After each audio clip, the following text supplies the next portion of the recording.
Bonjour à tous, bienvenue dans cette nouvelle vidéo sur ma chaîne YouTube et on se retrouve aujourd'hui pour une vidéo qui, je sais pas si elle est attendue, mais en tout cas moi j'avais hâte de pouvoir vous reproposer des vidéos sur le tennis et donc voilà, l'occasion est trop belle, comme vous le savez pendant Roland Garros, de vous en parler et donc j'ai décidé aujourd'hui de vous faire cette vidéo après le premier tour en tout cas qui a été organisé ces 3 derniers jours. Tous les premiers tours sont passés, aujourd'hui on va commencer le deuxième tour. Et j'ai quand même décidé de revenir un petit peu dessus et puis de revenir un petit peu sur les grands moments et les grandes choses à évoquer en ce moment. Alors, j'ai mis certainement en titre, en miniature, je sais pas ce que je vais mettre, la catastrophe française ou le crash français. Je crois que j'avais mis la catastrophe française l'année dernière. Donc là je vais mettre peut-être un autre mot, voilà. Mais l'est-elle vraiment? C'est-à-dire que je vais vous faire le listing, vous allez voir, mais malheureusement, je pense que les Français ne pouvaient pas espérer beaucoup mieux que ce qu'on est en train de voir. Je m'explique. Lucas, par exemple, Lucas Pouille, il est tombé contre Pablo Cuevas. Pablo Cuevas, c'est un très bon joueur sur terre battue. Lucas Pouille n'est plus du tout aujourd'hui dans les meilleurs joueurs de la planète. Il y est même d'ailleurs jamais été, mais en tout cas, il est complètement décroché aujourd'hui. Et d'ailleurs, aucun Français n'arrive en forme sur ce tournoi. Il n'y en a pas un seul. Même chez les filles, même Caroline Garcia, qui est certainement la meilleure joueuse française, n'est pas en forme également. Aucun joueur, aucune joueuse française n'est en capacité, selon moi, d'aller très loin dans le tournoi. Alors avant, on se disait oui, est-ce qu'il y en aura des Français en deuxième semaine de Roland Garros? Mais là, aujourd'hui, la question, elle est même pas là. C'est est-ce qu'il y aura des Français au deuxième tour, voire même au troisième tour? Alors, donc Lucas, bien sûr, était sorti, mais je vais vous montrer donc tous les Français. Hugo Humbert a également été sorti. Bon, il a quand même pris un set au passage, mais honnêtement, il y avait quand même relativement peu de suspense. Je le voyais pas du tout s'imposer. Pour moi, son adversaire était bien meilleur que lui. Le match qui était un petit peu intéressant, c'était quand même le match de Joe Wilfried. J'ai eu l'occasion de le voir. Alors, Nishioka, c'est pas un joueur que je connais particulièrement, même si c'est un bon joueur, c'est pas un joueur extraordinaire. Sauf que Joe est hors de forme. Il faut quand même avoir les yeux en face des trous pour le constater. Il est hors de forme, il n'est pas du tout en capacité de pouvoir aller loin dans le tournoi. Il a été blessé pendant 1 an et demi, il dit même peut-être que c'est son dernier Roland. Bon, je ne pense pas, pour être honnête, mais il n'est pas du tout en forme physique pour pouvoir prétendre à quelque chose dans un tournoi du Grand Chelem qui est aussi exigeant que Roland Garros. C'est juste pas possible. Donc il a quand même pris un set quand même, parce que c'est ce que je vais vous dire là, c'est que Joe c'était un excellent joueur, ça a toujours été un excellent joueur, et je trouve que il n'a pas perdu son instinct de excellent joueur. Il a toujours fait, je trouve, dans son match, les coups qui étaient les meilleurs coups qu'il devait faire par rapport à sa position, par rapport à la position de son adversaire, par rapport à son style de jeu. Cependant, il se déplace quand même relativement moins rapidement et surtout, il est moins adroit avec sa raquette. Et donc il a fait énormément de fautes. Son service n'était pas extraordinaire, même si ça a été mieux en troisième manche, mais c'était quand même pas extraordinaire. Et donc malheureusement pour lui, il pouvait pas faire beaucoup mieux. Il a quand même pris un set, ce qui est, je trouve, quand même pas mal. Le match n'était pas affreux non plus, surtout son dernier set où il va jusqu'au tie-break qui était plutôt intéressant. Mais ceci étant dit, pour moi, il pouvait pas espérer beaucoup mieux. Déjà, honnêtement, il a pris du plaisir. Ça se voit qu'il était content d'être sur le court. On peut presque se retirer ça. Mais c'est fou de se dire qu'un joueur comme ça, dans lequel on aurait pu avoir des prétentions énormes, aujourd'hui n'est plus du tout dans cette optique-là.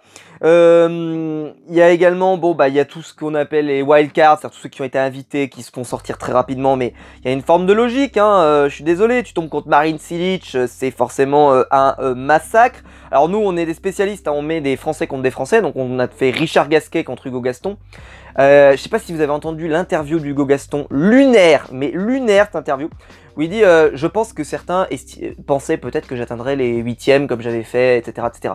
Non, je te le dis tout de suite, non. Enfin, s'il y en a qui s'y connaissent, personne t'aurait sorti ça. Parce que peu importe qui passait entre Richard et toi, tu tombais contre Rafael Nadal au prochain tour. Je sais pas qui sur cette planète aurait dit je vais mettre un peu d'argent sur Hugo Gaston pour sortir Rafael Nadal, même si Nadal n'a pas été impérial sur son premier tour, mais honnêtement il a fait il n'a pas du tout été inquiété, hein. C'est-à-dire qu'il a fait, c'est tranquille, justement, il est en peaufinage, il peaufine, enfin il peaufine, vous inquiétez pas, moi je suis pas du tout inquiet.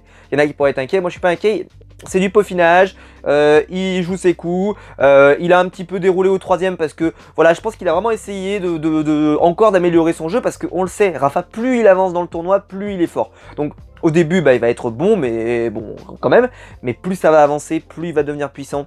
plus il va faire des coups justes, etc. Donc franchement, ce premier tour, pour moi, il est tout à fait abouti. Et au contraire, justement, qu'il ait eu un adversaire un petit peu mordant, c'est pas si mal. Hugo, tu ne pouvais pas espérer faire mieux. Enfin, si, tu pouvais battre Richard. Ok, tu sors Richard. T'allais sortir Rafa? Vraiment? Il y a vraiment... Alors, vous allez me dire, oui, un sportif de haut niveau doit se dire, je vais sortir Rafael Nadal. Bien entendu, bien entendu, bien entendu. Mais alors, venir dire en interview, les gens imaginaient que je pourrais faire mieux. Non, non, tu pouvais pas faire... Enfin, que tu ferais encore 8ème. Il aurait fallu un miracle. Et Richard n'a jamais battu Rafael Nadal en 10 ans ou 15 ans, même s'ils se sont beaucoup affrontés dans le circuit quand ils étaient gamins. Mais aujourd'hui, il y a un océan entre les deux, même si Richard n'est pas nul non plus, mais il y a un océan entre les deux. Il n'est pas du tout tête de série ou quoi que ce soit. Je serais surpris déjà que Richard prenne un set à Rafael Nadal. C'est pour vous dire le monstre que ça va être. Donc, Hugo, je suis désolé de lui dire comme ça, mais pour moi, il ne pouvait pas espérer beaucoup mieux. Et Richard, bon, il va accéder au second tour. Ah, voilà, il va s'en sortir au second tour. Donc déjà, un Français qui n'ira probablement pas plus loin. Peut-être qu'il prendra un set, peut-être que je me serais trompé et ça se trouve, il va sortir Rafa. Je vous le cache pas, je ne mettrai pas mon PEL là-dessus. Il y a Roger Federer qui est revenu dans le tournoi. Ce qui est très drôle d'ailleurs, c'est que Tsonga, qui a été absent aussi très longtemps, on a dit voilà, il est hors de forme, etc. Federer a été absent quasiment la même durée à peu près, à quelques semaines près, on va dire. Et par contre, bah, Roger, lui, il est arrivé, c'est comme s'il n'était pas parti. Personne n'a dit oui, ce machin et tout. Non, rien à voir. Le mec, c'est comme s'il n'était pas parti. Ça fait 1 an et demi qu'il n'a pas joué. Ça fait 1 an et demi. Enfin, il a joué. Il s'est fait sortir au premier tour d'un tournoi là dont personne qui n'intéressait pas grand monde. Mais honnêtement, Roger, tu te dis, il passe le premier tour de Roland Garros avec un score en plus incroyable. C'est-à-dire, il fait 3-7. Il reste, je sais pas combien, j'ai pas la durée, mais il n'est pas resté longtemps. Désolé, j'ai pas vu ce match-là. Mais le vrai constat de se dire que Roger, parce que voilà, je regardais un autre match à ce moment-là, mais Roger, j'ai juste vu les meilleurs moments. J'ai juste vu Federer, la pureté du jeu, quoi. La pureté, c'est-à-dire que pas de problème. Il se qualifie pour le moment, il n'y a pas de souci. On verra bien si ça dure. Voilà, après on sait qu'il est dans la partie de tableau un petit peu relevé, c'est-à-dire qu'il va tomber contre Djoko en quart. S'il passe l'écart, il tomberait contre Rafa en demi. C'est vrai que c'est un peu hardcore comme programme, mais bon. Honnêtement, déjà il fait... Mais toi, si tu fais un 8ème, s'il fait un 8ème, Roger, en n'ayant pas joué pendant 1 an et demi, vous imaginez le truc, quoi. À son âge, mais c'est juste effrayant, quoi. Vous avez donc Gaël Monfils, qui lui s'est qualifié, qui est peut-être le Français qui peut potentiellement réussir à faire un truc pas trop mal, mais encore je dis ça, moi je n'y crois pas des masses. Mais par contre, par rapport à Joe, le constat que j'ai fait, c'est que, bon, effectivement, il a quand même galéré, mais il gagne en 4-7, c'est pas si mal et tout. Ceci dit, il est pas hors de forme, Gaël. Pas hors de forme, alors, il manque de rythme, ça c'est vrai, mais physiquement, il est pas hors de forme. Donc ça, c'est bien déjà, parce que Tsonga, vraiment, il était hors de forme. Je trouve qu'il avait un peu pris du poids, vous allez me dire, je suis qui pour juger, etc. Il avait quand même appris un petit peu. Gaël, lui, je l'ai trouvé plutôt convaincant. Voilà, il s'est plutôt éclaté sur le court. Moi, j'espère que son match sera pas dans la nuit parce qu'honnêtement, je trouve ça. Enfin, franchement, cette année, ils mettent Roland, ils ont fait des trucs de la nuit et ils vont mettre les plus grosses affiches la nuit. Sauf que la nuit, ça se joue sans public. Alors, je comprends, il y a le partenariat avec Amazon. Amazon, ils ont donné tellement de pognon, etc. Mais ça veut dire que les meilleurs matchs, enfin, en tout cas, les matchs les plus intéressants sont proposés la nuit quand il y aura personne. Je comprends pas trop. Alors je me dis c'est pour les diffuseurs effectivement parce que c'est vrai que ce qu'il faut rappeler c'est que ce qui permet au tennis de pouvoir financer, de pouvoir continuer de donner des énormes cachets aux joueurs, c'est les droits télé. Hein. C'est pas les rentrées avec le public etc. C'est les droits télé. Donc effectivement ce qu'ils vont faire c'est qu'ils vont satisfaire les chaînes. Ils vont satisfaire France Télévisions, il faut satisfaire Amazon. En plus il faut satisfaire les deux maintenant. Alors c'est encore plus dur. Alors on le sait, hein, France Télévisions, eux ce qu'ils veulent c'est les Français. Je pense qu'Amazon, eux, leur intérêt, c'est plutôt d'avoir du Rafael Nadal, Roger Federer, Novak Djokovic. Moi, je vois pas pourquoi les deux chaînes n'arriveraient pas à s'entendre, parce que honnêtement, France Télévisions, c'est une chaîne de service public, eux, ils ont envie de diffuser du français. Donnez-leur du français, de toute façon, les Français vont se faire étrier, dans 4 jours, il n'y en a plus. J'exagère un tout petit peu, mais voilà. Alors que de l'autre côté, si Amazon, eux, ils veulent s'éclater, ils peuvent diffuser du Rafael Nadal, du Roger Federer la nuit. Alors c'est un peu chiant parce que Nadal, moi c'est vrai que j'aurais bien le voir jouer en pleine journée, etc. Plutôt de le voir jouer le soir quand il n'y a plus personne. Mais bon, écoutez, voilà. Mais en tout cas, je pense que c'est pas un partenariat qui est forcément impossible à marier. Parce qu'on avait vraiment l'impression, il y a eu tout un passage sur France Télévisions, si vous avez vu ça, où ils ont fait venir l'organisateur, ils ont fait venir plein de trucs et tout, et ils ont discuté de ce partenariat avec Amazon, le fait qu'ils puissent pas diffuser certains cours, etc. C'est vrai que c'est un peu relou, je comprends pas pourquoi en tout cas ils peuvent pas, alors forcément diffuser le match, mais en tout cas aller juste montrer le meilleur moment, vous savez comme ils font, où ils vous disent bah voilà ce qui s'est passé dans la journée, je pense qu'ils pourraient quand même s'accorder là-dessus, et je pense que ça serait pas si impossible que ça de s'accorder, surtout en première semaine, honnêtement ils auraient quand même pu je pense s'accorder un petit peu mieux, mais bon écoutez, on verra bien ce que ça donne. Moi, je suis pas hyper fan de l'idée de faire des trucs la nuit, mais bon, c'est le sport de... Après, c'est vrai que ça a un côté un peu, tu fais des matchs en prime time, donc il y a plus de gens devant la télévision en prime time, donc pourquoi pas. Écoutez, moi déjà, je suis mal barré parce que vendredi, il y a Koh-Lanta, je sais pas trop comment je vais me démerder, mais bon, on verra bien. Manarino s'est fait sortir tout de suite également. Quel français Bonzi, bah, c'était une wildcard, ok, pas de suspense. Alors, monsieur Alexander Zverev, alors lui, putain, alors lui, bon, il m'a fait halluciner parce que bon, Zverev, on le connaît. Hein, c'est-à-dire que moi, personnellement, c'est un joueur que j'apprécie énormément, mais en même temps qui m'énerve énormément. J'en ai déjà parlé l'année dernière, et le truc, c'est qu'il est d'une inconstance, ce joueur, c'est effrayant. Je l'avais parlé l'année dernière, je l'avais dit l'année dernière, et je pourrais vous dire exactement la même chose cette année. C'est un joueur, quand il est à son plein potentiel, à son niveau maximal, il peut potentiellement être top 3 mondial. D'accord, on en est là. Si par contre tu le tombes sur un mauvais jour, il est 8500e mondial. Blague à part, mais en gros il est 150e mondial. C'est-à-dire qu'il a un vide de niveau entre ce qu'il peut donner à son plein potentiel et ce qu'il peut donner quand il est dans un énorme trou d'air. Et là, bah, dans ce match-là que j'ai eu la chance de voir, mais alors là ça a été, mais j'ai passé par toutes les émotions, mais quel combat! Moi j'ai adoré ce match, mais alors un nombre de fautes directes qui était absolument hallucinant, mais... Et un niveau au service pour Zverev qui était juste... voilà, il ne peut pas espérer faire mieux dans le tournoi s'il n'améliore pas son service.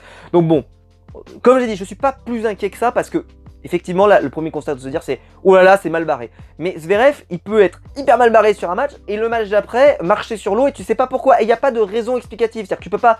Il n'y a pas un spécialiste du tennis qui va pouvoir te dire si c'est pour ça, c'est pour ci, c'est pour ça. Il est imprévisible. Tu ne sais pas qui tu vas jouer quand tu tombes Zverev. Honnêtement, moi, je serais un joueur français. Je tirerais Zverev au tirage et que c'est une grosse tête de série. Je me dirais, c'est pas si mauvais comme tirage. Tu sais, au lieu de tomber contre un Nadal ou un Djoko ou un Federer ou ce qui vous voulez, qui eux vont, ou Tsitsipas à la limite, alors là c'est le massacre, mais tu tombes contre un joueur pas trop, bah tu tombes contre lui, tu te dis, t'as une chance de pouvoir faire quelque chose de pas mal. Moutet s'est fait sortir tout de suite également, pas de surprise. Benoît Paire, alors Benoît Paire, bon bah lui moi j'étais sûr qu'il allait se faire sortir au premier tour, hein, parce que Benoît, alors là il nous a fait toute une simagrée en disant oui Benoît, moi j'attends le public, il allait chercher sur Twitter, etc. Il s'est éclaté sur le court, ah bien sûr qu'il s'est éclaté, il y avait le public, il était très content d'être là, etc. Mais ça ne justifie pas tout. C'est-à-dire qu'on avait l'impression, quand on l'écoutait sur tout le long de la saison depuis le début, c'est que le fait qu'il n'y ait pas le public, il était complètement démotivé, ça expliquait son niveau de jeu. Non, c'est qu'aussi, Benoît Paire, c'est pas fou depuis le début de la saison. Il fait beaucoup de fautes. Au service, c'est pas bon. Au service, c'est pas bon. Il faut quand même en avoir conscience. Donc Benoît, effectivement, je sais qu'il y en a qui l'aiment bien, parce que moi, c'est pas un joueur que j'aime énormement. C'est pas que je l'aime pas, c'est juste que c'est pas mon joueur préféré. Il m'énerve beaucoup, je trouve qu'il en fait des caisses, et je trouve que, même s'il peut me faire rire, mais je trouve que c'est un joueur qui gâche son potentiel, voilà. Bon, on va parler clash, il gâche son potentiel. Mais Benoît, ok, il a pris le premier set sur ce match. J'ai eu la chance de le voir. C'était un match plutôt sympa, honnêtement, il s'est plutôt accroché. Le deuxième set était très sympa à suivre, même si il s'est fait étrier, mais en tout cas, honnêtement, le niveau de jeu était super cool. Au troisième set, bon bah là, t'avais plus de mystère. Et le dernier set était vraiment assez sympathique, mais le tie-break a été catastrophique. Mais au-delà de ça, c'était plutôt un match sympa à regarder. Mais le résultat, c'est que Benoît Paire se fait sortir du tournoi. Et il n'y avait pas... Moi, je m'attendais pas que Benoît il sorte sur ce match. Hein. Enfin, qu'il se qualifie sur ce match. Je m'y attendais pas. Donc c'est pour ça que quand vous voyez tout ce que je vous dis depuis le début, c'est que je vous explique en fait qu'il n'y a pas pour moi de surprise. Barrère, pas de surprise. Qui d'autre? Alors, la surprise, ça a été Dominic Thiem. Alors c'est vrai que Dominic Thiem, depuis le début de la saison, il est vraiment en catastrophe. Il n'a pas du tout le niveau de jeu qu'il devrait avoir depuis le début. C'est vraiment catastrophique. Bon, c'est comme ça. Il souffre de ce que j'appelle l'après Djoko. En fait, Djoko, à partir du moment où il a gagné Roland Garros, c'était son dernier tournoi du Grand Chelem qui lui manquait, ça le frustrait énormément, etc. Il a eu un trou d'air. Un énorme trou d'air, on sait pas pourquoi. D'un coup, il n'arrivait plus à mettre un pied devant l'autre. T'avais l'impression que c'était plus du tout... Bah, en fait, à partir du moment où il avait atteint cet objectif, pour lui, c'est comme si, boum, ça avait fait sauter quelque chose dans son cerveau de je l'ai fait, je peux mourir tranquille. Et derrière, il a eu une période creuse un petit peu où, et ben là, t'as l'impression que pour Tim, c'est un peu pareil. J'ai gagné un tournoi du Grand Chelem, je l'ai fait, ça y est, je peux le mettre sur mon CV, je peux mourir tranquille, exactement la même chose. Et il y a un trou d'air. J'espère que comme Djoko, après un an peut-être de trou d'air, il reviendra à son meilleur niveau.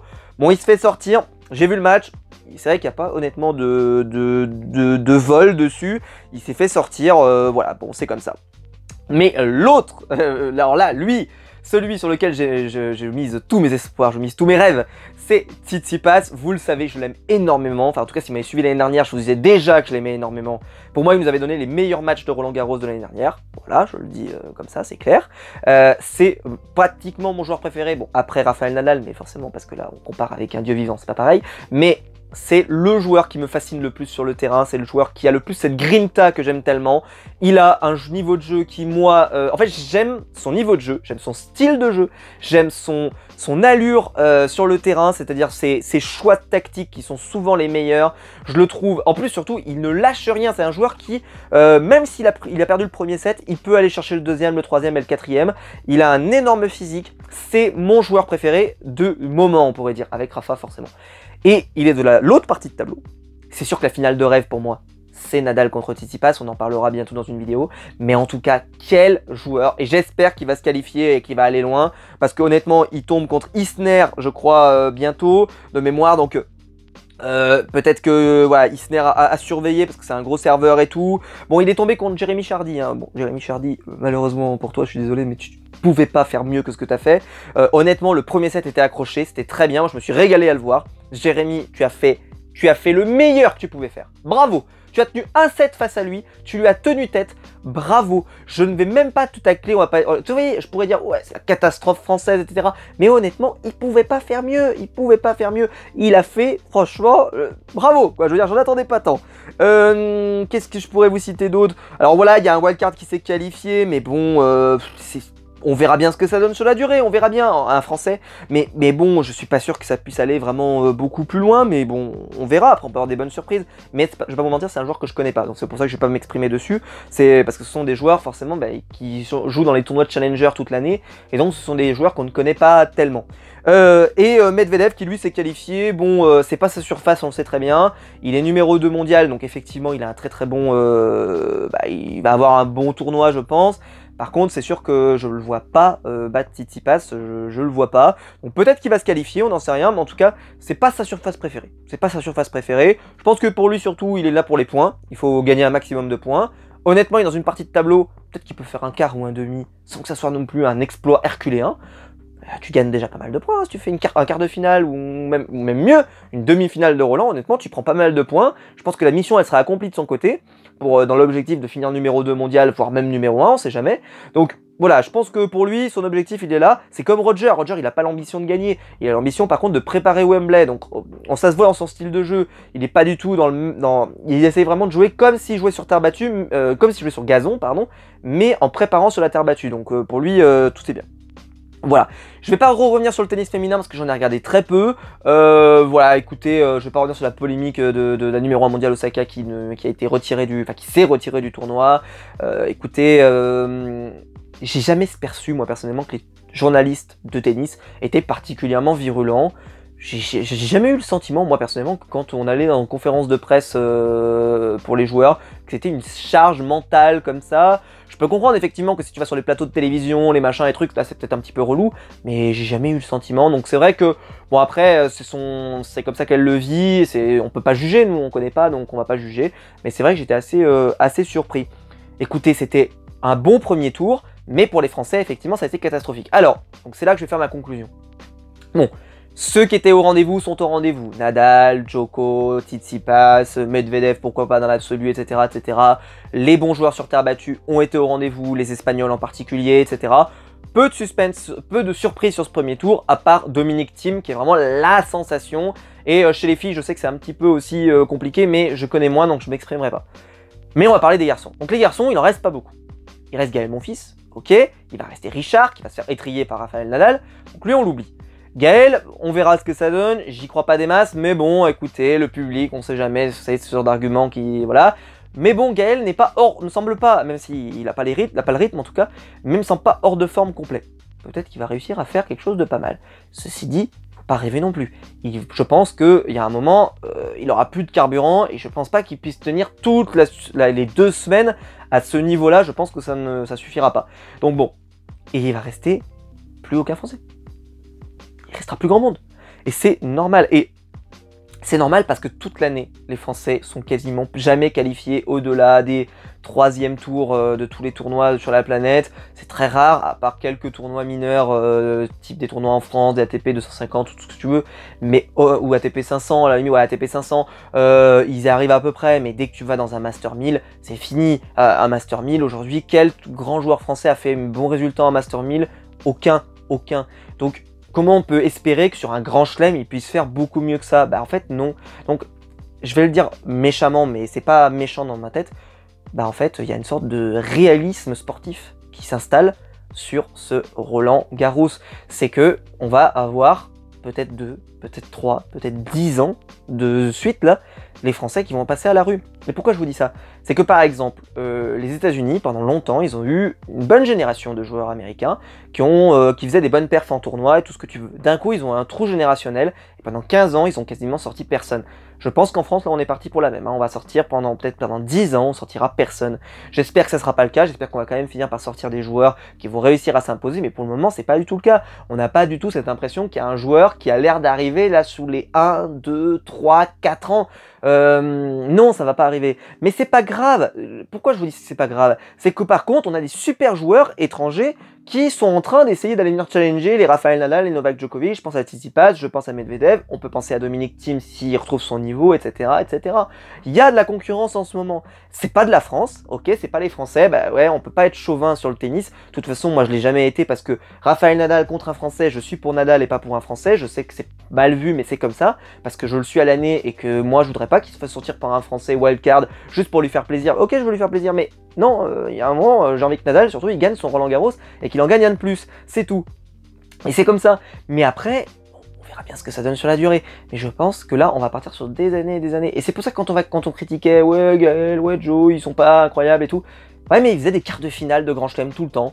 Ils faisaient peut-être parfois des demi-finales de Grand Chelem tout le temps. Ok, ils gagnaient rien, mais honnêtement, ils étaient souvent bien classés. Ils étaient souvent dans le top 20 mondial. Top 20 mondial, c'est déjà énorme, c'est une élite dans le top 20 mondial. Et aujourd'hui, on a qui va aller dans le top 20 mondial? Quel Français va aller dans le top 20 mondial? Vous avez une liste, vous avez un nom qui, comme ça, vous dites, ce joueur français, je parle chez les garçons en particulier, va aller dans le top 20 mondial dans les 1, 2, 3 ans. Bah, je pense que ça va pas courir les rues. Parce que Benoît Paire, ok, il est bien sympathique, mais je suis pas sûr qu'il ait véritablement le niveau, et puis il vieillit lui aussi. Gaël, voilà, c'est un peu la fin de carrière aussi, Tsonga aussi.